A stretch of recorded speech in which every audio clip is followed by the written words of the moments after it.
If you're a local service business and Google Ads just feels like one big black hole for your budget, well, you're probably implementing the wrong strategy. The truth is that clicks are getting more expensive, competition is higher than ever, and lead costs are going through the roof. So if you're just running one generic campaign and hoping for calls and wondering why the leads aren't rolling in, then this video is for you, because I'm going to show you the right way to run profitable Google Ads specifically for local service businesses.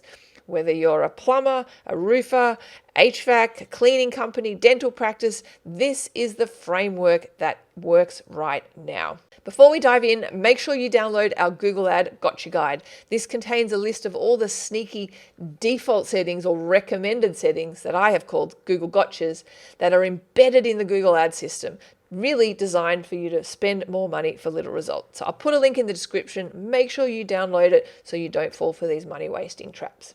So every local business running Google Ads should have at least 3 core campaign types with a 4th optional one to scale. Because the truth is, this is not about spending more money, it's about spending smarter.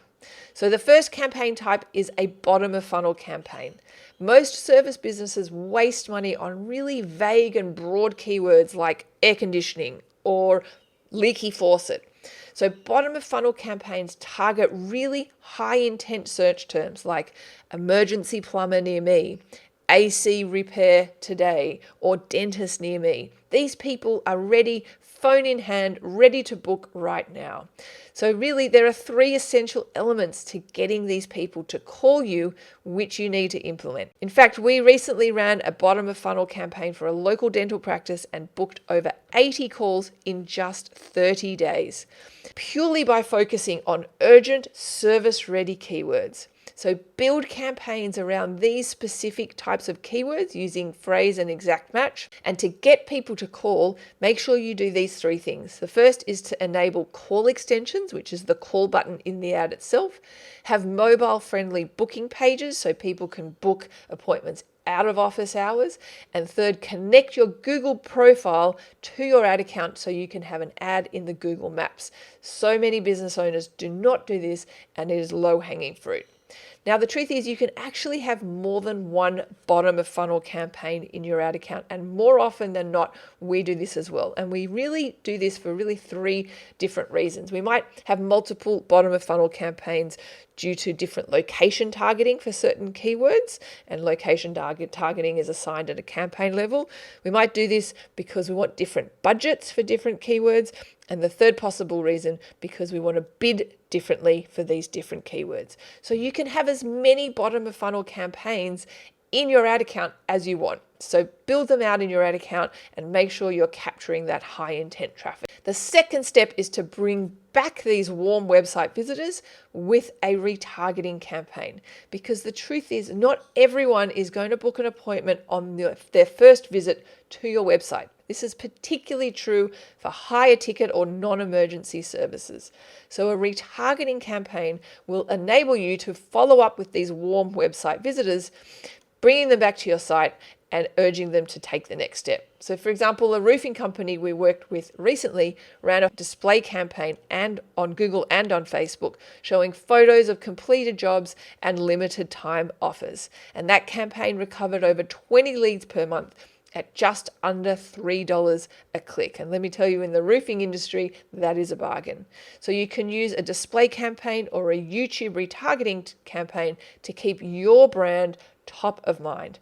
Highlight trust elements like reviews, before or afters, and also, if you offer them, financing options to bring people back. If you're interested, I actually have a really short course on how to build a retargeting campaign on Facebook and on Google. I'll put a link in the description and maybe check it out if you want. The third step is to build out a dynamic search campaign to catch little known but often high converting long tail traffic. The truth is, even with great high intent keywords that are in your bottom of funnel campaigns, you'll most likely miss out on some of the other ways that customers are searching. So a dynamic search campaign will fill those gaps for you, letting Google pull in traffic based on your website's content. Recently, we added a dynamic search campaign to a cleaning services account and uncovered new converting terms like moving out, cleaning for landlords, and various other variations around that. So let Google's AI help you discover new profitable search terms. Make sure you monitor it weekly and add negative keywords and even possibly add new keywords to your other campaigns based on what is converting. And the fourth type of campaign is middle of funnel or top of funnel campaigns. Only focusing on people who need help right now will actually limit your growth. There's only a limited amount of people who are searching for dentist near me or air conditioner service near me. So by adding top and middle of funnel campaigns will let you educate and warm up your audience. So when they do need your service, you're the first one that they think of. This type of campaign does require extra budget, and so really is only for people who have enough budget to spend on building out a warm audience list. Only do this after your bottom of funnel and retargeting campaigns are dialed in. You can use videos, blog posts, or offers to attract interest and then convert them through retargeting. So that is the right way to run profitable ads for a local service business. If you want to walk through of exactly how to set up your search campaign the right way, I'll put a link in the description, but make sure you watch our step-by-step guide so you don't fall for any traps. And as mentioned, also download that Google Ad Gotcha guide as well. If you like this video, don't forget, hit that thumbs icon and subscribe. Thanks for watching.